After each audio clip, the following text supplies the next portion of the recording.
প্রিয় শিক্ষার্থী, কোভিড-19 এর কারণে সারা বিশ্বে আজকে যে ভয়াবহতা দেখা গিয়েছে, তারই ধারাবাহিকতায় বাংলাদেশ এর করাল গ্রাস থেকে রেহাই পায়নি। তোমরা ছোট্ট সোনামণিরা আজকে স্কুল বন্ধ হয়ে বাড়িতে বসে আছো। এজন্য শিক্ষার অনেক বিঘ্ন ঘটতেছে। এই বাধা বিপত্তিকে অতিক্রম করার জন্য আমাদের শিক্ষকদের নিরলস প্রচেষ্টা, অনলাইন ক্লাস। এই অনলাইন ক্লাসের মাধ্যমে আমরা তোমাদের সেই ক্ষতিটা কিছুটা পুষিয়ে দেওয়ার জন্য অবিরাম চেষ্টা করে যাচ্ছি। তাই আজকের অনলাইন ক্লাসে অষ্টম শ্রেণীর গণিত ক্লাস নিয়ে আমি হাজির হচ্ছি। অষ্টম শ্রেণীর গণিত ক্লাসের আজকের উপপাদ্য ৩ নিয়ে যে বিষয়গুলো আলোচনা হবে, এখানে তোমরা বৃত্তের সম্পর্কীয় যে অনেক অনেক তথ্য জানতে পারবে। জ্যা কি, বৃত্তের পরিধি কি, ব্যাসার্ধ কি, ব্যাস কি, এই সম্পর্কে অনেকগুলো ধারণা তোমরা পাবে। তা চলো যাই, আর দেরি না করে সকলকে শুভেচ্ছা জানিয়ে আজকের ক্লাস শুরু করতে যাচ্ছি। আমি মোহাম্মদ বিল্লাল হোসেন, সহকারী শিক্ষক, ফুলতা মাধ্যমিক বিদ্যালয়, মডেলগঞ্জ, বাগেরহাট। তো সকলের ফুলের শুভেচ্ছা। আমার পরিচিতি, আমরা যে স্ক্রিনে যে ছবিটা তোমরা দেখতে পাচ্ছ, এই ছবিটি একটু দেখো তো, এটা কি হচ্ছে? চক্রাকারে ঘুরতে আছে, আবর্তিত হতে আছে। তাহলে এটা যখন ঘূর্ণায়মান অবস্থায় রয়েছে, তখন এটাকে আমরা কি বলতে পারি? একটি চাকা। দেখতে কেমন বলতো? এটা দেখতে গোলাকার। হ্যাঁ, সুন্দর বলেছো তোমরা, এটা দেখতে গোলাকার। এবার দেখো, এটা কি ঘড়ি? হ্যাঁ, চমৎকার। আমরা আরো একটু ধারণা দেওয়ার জন্য তোমাদের আরো কিছু চিত্র তোমাদের সামনে আমি উপস্থাপন করছি। এটা একটা চুড়ি। তারপর এগুলো কি? বোতাম। আমি যে জিনিসগুলো তোমাদেরকে এতক্ষণ দেখালাম, এই জিনিসগুলো কি? সবই গোলাকার। তাহলে গোল থেকে কি তৈরি হয় আমাদের জ্যামিতির, সেটা নিয়ে আমরা আলোচনা করব। তাহলে দেখি, এটা কি হতে পারে? এটা সার্কেল, এটা একটা কি? বৃত্ত, তাই না? তাহলে এই বৃত্তটা কি? গোলাকার। তাহলে এতক্ষণ তোমাদের যে ধারণাটা দিয়েছি, গোলাকার। আর এখানে যে লাল যে অবয়বটা তোমরা দেখতে পাচ্ছ, যে চিত্রটা তৈরি হয়ে আছে, যে অবস্থান নিয়ে আছে বৃত্তের মাঝখানে, তাহলে এই মাঝখানে যে অবস্থানটা যে ব্যক্তি নিয়ে আছে, এর নামটা কি বলতে পারি আমরা? হ্যাঁ, কেন্দ্র, তাই না? যেটা আমরা অ্যানিমেশন দিয়ে দেখাচ্ছি, এটার নাম হলো কি? কেন্দ্র। তাহলে তোমাদের এতটুকু সময়ের ভিতরে আমি তোমাদের কি শেখাতে পারলাম? বৃত্তের কেন্দ্র চেনাতে পেরেছি, বৃত্ত কেমন সেটা চেনাতে পেরেছি। এবার আমরা পরবর্তী ধাপে চলে যাব, কেমন?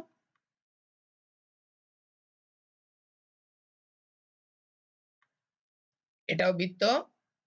এখন এই যে বৃত্তের যে দাগ, কেন্দ্র থেকে বৃত্তের যে চারিপাশটা যে রাউন্ডটা রয়েছে, এটাকে বলা হচ্ছে পরিধি। পরিধিকে স্পর্শ করে রয়েছে যে দাগটা, এই দাগটার নাম আমরা কি বলতে পারি? দেখো তো, এই যে রেখাটা আমাদের বারবার আসছে এবং যাচ্ছে, এটার নাম কি হবে? এটা বলতে পারবো তোমরা? এটার নাম ব্যাসার্ধ। তাহলে ব্যাসার্ধ, ব্যাসের অর্ধেককে আমরা কি বলবো? ব্যাসার্ধ। তোমরা আরেকটু মনে করে নাও আমার সঙ্গে সঙ্গে, ব্যাসার্ধটা কি?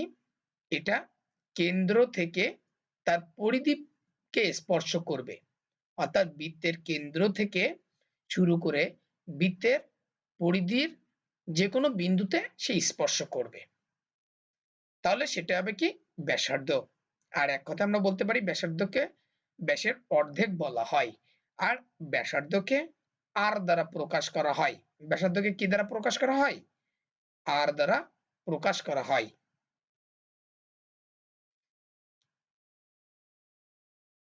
এখন যে অবস্থানটা তোমরা দেখতে পাচ্ছ বারবার আমাদের কি ঘুরতে আছে, এটার নাম আমরা কি বলতে পারি? চারিপাশ থেকে যেটা ঘূর্ণায়মান অবস্থায় আছে সেটা হলো পরিধি। আর আগে দেখলাম ব্যাসার্ধ। আর এবার যেটা দেখা যাচ্ছে যে কালো কালিতে দাগ, এই যে রেখাটা যেটা ঘুরতে আছে এটাকে আমরা বলবো, এই যেটা আছে অ্যানিমেশন দিচ্ছে এটা হলো কি ব্যাস। তাহলে ব্যাসার্ধের দ্বিগুণ হলো ব্যাস, আর ব্যাসের অর্ধেক হলো ব্যাসার্ধ। কেমন? তাহলে ব্যাসটা কি, ব্যাস কি দিয়ে গিয়েছে? এটা ব্যাসটা গিয়েছে কেন্দ্র দিয়ে। কার কেন্দ্র দিয়ে গেছে? বৃত্তের কেন্দ্র দিয়ে গিয়েছে, তাই তো? বৃত্তের কেন্দ্র দিয়ে যখন গিয়েছে এবং পরিধির দুই প্রান্তকে স্পর্শ করেছে, পরিধির দুইটা প্রান্তের দুইটা বিন্দুতে সে কি করেছে?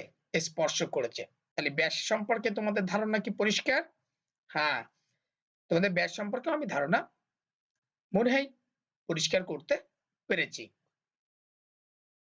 এবার আসি, এই যে রেখাটা আমরা দেখতে পাচ্ছি এটা কি কেন্দ্র দিয়ে গিয়েছে? না, এটা কেন্দ্র দিয়ে যায়নি। তাহলে এটা কোন জায়গা দিয়ে গিয়েছে? কেন্দ্রের বাইরে দিয়ে গিয়েছে। এবং এটাও কিন্তু কি করেছে? পরিধির দুই প্রান্তকে স্পর্শ করেছে, কিন্তু কেন্দ্র দিয়ে যায়নি।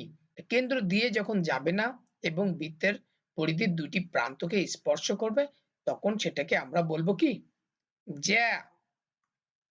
এটার নাম কি জ্যা। তাহলে তোমরা কিন্তু অনেক জিনিস শিখতে পেরেছো। বৃত্তের পরিধি চিনতে পেরেছো, বৃত্তের কেন্দ্র চিনতে পেরেছো, বৃত্তের ব্যাসার্ধ চিনতে পারলে, বৃত্তের ব্যাস চিনতে পারলে, এবার সর্বশেষ কি চিনলে? বৃত্তের জ্যা, তাই না? বৃত্তের জ্যাটা তোমরা কিন্তু এখন চিনতে পেরেছো।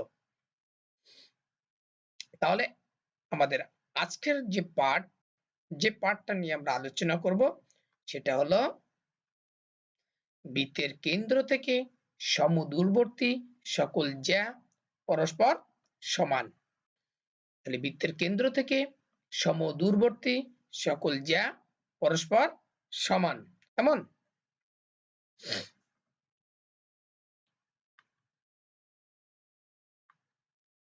তাহলে এই পাঠ শেষে তোমরা কি কি শিখতে পারবা?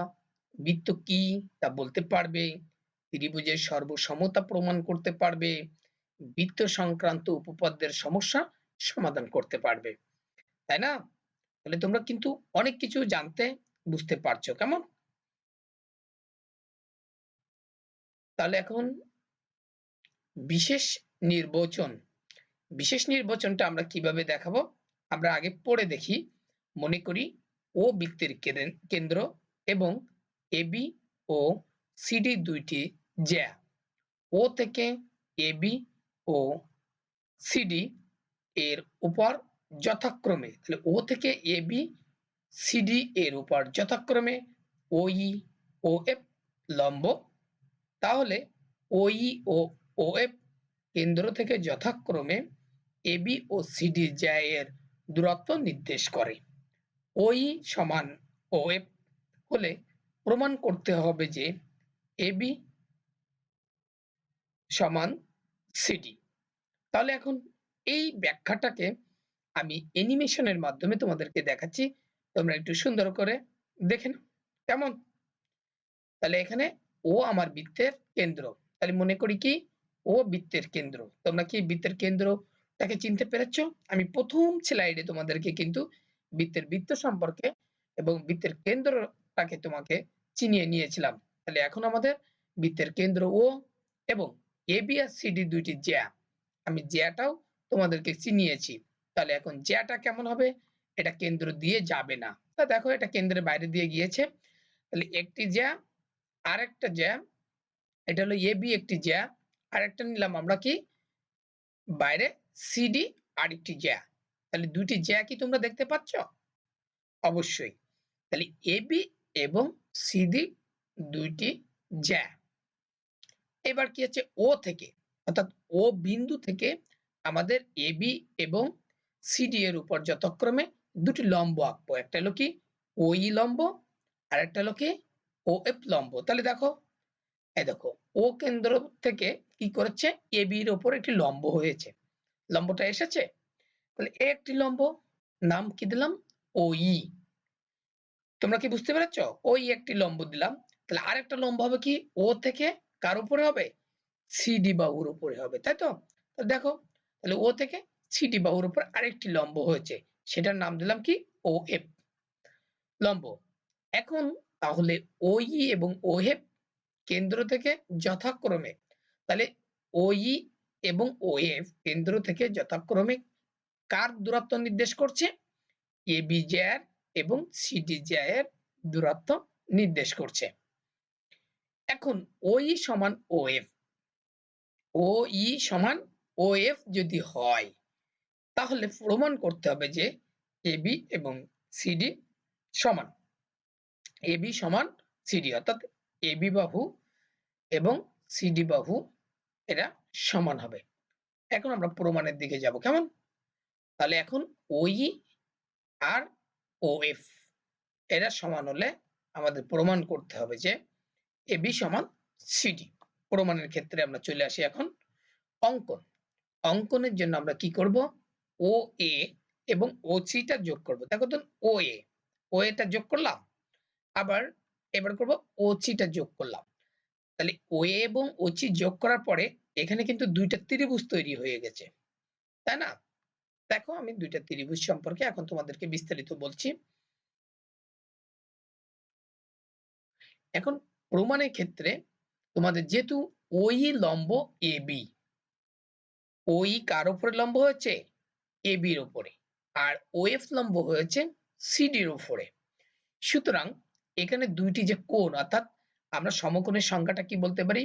একটি সরলরেখার উপর আরেকটি সরলরেখা খাড়াভাবে দণ্ডায়মান হলে মিলিত বিন্দুতে যে কোণ উৎপন্ন করে তাকে, যে কোণ উৎপন্ন হয় সেটা হলো কি সমকোণ। ওই বিন্দুতে যে কোণটা উৎপন্ন হবে সেটা হবে কি সমকোণ। এখন তাহলে ও ই এ, দেখো তো ও ই এ এটাও কি হয়েছে সমকোণ, আবার ও এফ সি এটাও সমকোণ। তাহলে দুইটাই সমকোণ, তাহলে সমান এক সমকোণ। এবার আমরা দ্বিতীয় স্লাইডে দেখি। এখন যদি ত্রিভুজের একটি কোণ সমকোণ, তাকে কি বলে? সমকোণী ত্রিভুজ বলে। যে ত্রিভুজের একটি কোণ সমকোণ তাকে সমকোণী ত্রিভুজ বলে। তাহলে এখন ও এ ই এবং ও সি এফ এরা কি সমকোণী ত্রিভুজ। তাহলে এই সমকোণী ত্রিভুজ দ্বয়ের মধ্যে এখন আমরা যে কাজটা করতে যাচ্ছি, ত্রিভুজ দুইটি আমি একটু অ্যানিমেশন দিয়ে রেখেছি যাতে যে ত্রিভুজ দুইটাকে আমি সমকোণী ত্রিভুজ দ্বয়ের মধ্যে আমি তুলনা করতে যাচ্ছি এখন।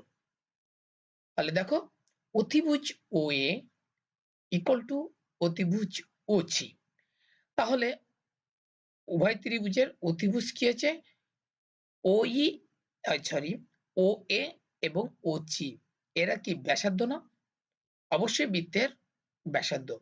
আর বৃত্তের ব্যাসার্ধ সর্বক্ষেত্রে এবং সবখানেই সমান থাকবে, অর্থাৎ কেন্দ্র থেকে বৃত্তের পরিধি সব জায়গায় একই দূরত্ব নির্দেশ করে। সেই সুবাদে ও এ এবং ও সি অতিভুজ পটে, ত্রিভুজের জন্য অতিভুজ, বৃত্তের জন্য ব্যাসার্ধ। সেই হিসাবে আমরা বলতে পারি অতিভুজ ও এ সমান অতিভুজ ও সি। কেমন? এবং আরো দুইটা বাহু আমরা দেখি, ও ই সমান ও এফ, ও ই সমান ও এফ। এটা আমাদের কিসে দেওয়া আছে? এটা প্রশ্নে দেওয়া ছিল, বিশেষ নির্বাচনের ভিতরে আমরা এটা দেখেছি। এখন যদি কোনো ত্রিভুজের দুটি বাহু একটি কোণ সমান হয় তাহলে ত্রিভুজদ্বয় সর্বসমূহ। তাহলে এখানে আমরা কিন্তু নিঃসন্দেহে বলতে পারি ও এ ই ত্রিভুজ সর্বসমূহ ও সি এফ ত্রিভুজ। কেমন? ত্রিভুজ দুটি সর্বসমূহ প্রমাণিত হয়ে গেল। আর সর্বসমূহ প্রমাণিত হয়ে যাওয়া মানে ত্রিভুজের তিনটি বাহু এবং কোণ এটাও পরস্পর সমান। তাহলে এই সমান সিএফ। তাহলে এই বাহু সমান সিএফ বাহু আমরা প্রমাণ হয়ে গেল। দেখতে পাচ্ছ কোন দুইটা বাহু? এই সমান সিএফ। হ্যাঁ, এখন আমাদের এই বাহুটা কোন বাহুর অর্ধেক? এবি বাহুর অর্ধেক, অর্থাৎ এই সমান হাফ এবি। অর্থাৎ কোনো কেন্দ্র থেকে কোনো লম্ব যদি কোনো জ্যায়ের উপর পতিত হয়, আমি কি বললাম আবার? কেন্দ্র থেকে কোনো লম্ব যদি জ্যায়ের উপর পতিত হয় তাহলে ওই লম্ব ওই জ্যাকে সমদ্বিখণ্ডিত করে। সেই ক্ষেত্রে আমরা এখানে এই সমান হাফ এবি বলতে পারি। অনুরূপভাবে সিএফ সমান হাফ সিডি এটাও বলতে পারি। তাহলে এই বাহু সমান আমরা আগে দেখেছিলাম সিএফ বাহু। তাহলে half AB equal to half CD এটা কি লেখা যায়? যেহেতু এই সমান সিএফ, তাহলে হাফ এবি সমান হাফ সিডি।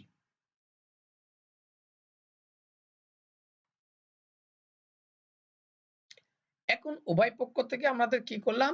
এই হাফ বর্জন করলাম। দেখো তো এই হাফটা বর্জন করলে কি হয়ে গেল? এবি সমান সিডি। তাহলে অর্থাৎ এবি সমান সিডি এটাই আমাদের জন্য প্রমাণিত। তাহলে এতক্ষণ ধরে আমি তোমাদের অবশ্যই মনে বোঝাতে পেরেছি বৃত্ত সম্পর্কীয় যে সমস্যা সমাধান অতি সহজেই তোমরা করতে পারবে, এটাই আমি বিশ্বাস রাখি। এখন ব্যাসার্ধ ও ব্যাস কি তোমরা বলো? পরিধি নির্ণয়ের সূত্রটা লিখো। ব্যাস ব্যাসার্ধের কত গুণ? জ্যা কি? পরিধি কি? এগুলো তোমাদের অজানা রইল না, মূল্যায়নে আমাদের যথার্থটা রয়েছে। কেমন? বাড়ির কাজ হিসেবে তোমাদের থাকবে বৃত্তের সকল সমান জ্যা কেন্দ্র থেকে সমদূরবর্তী। বৃত্তের সকল সমান জ্যা কেন্দ্র থেকে সমদূরবর্তী। তাহলে সকলকে ধন্যবাদ জানিয়ে আজকের মতন ক্লাস এখানেই শেষ করছি।